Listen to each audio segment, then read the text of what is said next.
Then I had to slide my hands down to my leg and disconnect the leg restraint there from the bed. I slid out of the bed, went to the door, which was more or less barricaded with just things. It's a fairly small apartment. He's essentially on the other side of the wall from the front door. Eventually, I'm able to move the things out of the way, unlock the door, and I just threw it open and I ran. And that was probably the most terrifying moment because he was asleep in a bed that was next to a window that looked out on his front door. And so I just thought in that moment, he's going to wake up, he's going to grab the gun that's right next to him, and he's going to shoot me through the window. I just ran. I saw a car driving across the parking lot and kind of ran out in front of it and flagged it down. There were two men inside, and I told them that I had been kidnapped and asked them to take me to law enforcement. And so that's what they did.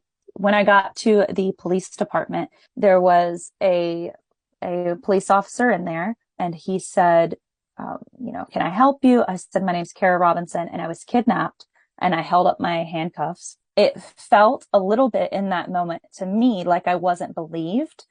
I've come to learn from speaking with that officer, and he was in a sense of disbelief. Stranger kidnappings are honestly relatively rare.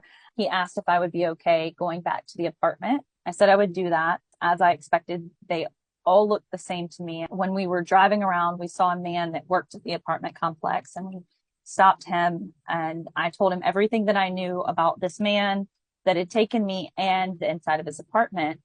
I told him he drives a green Trans Am. This is what he looks like. He's, in his late 30s, maybe 5'10", around 200 pounds.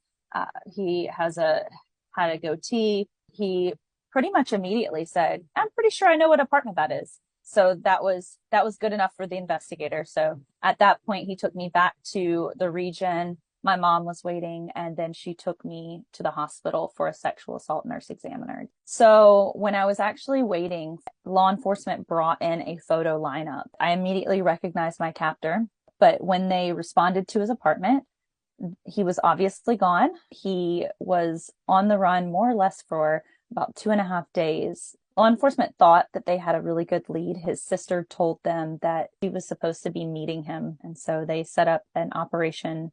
Unfortunately, he noticed something was off. He drove off, and there was a short police chase. His car spun out of control, and he actually shot himself. I found out the morning after that they had located him and that he had killed himself. And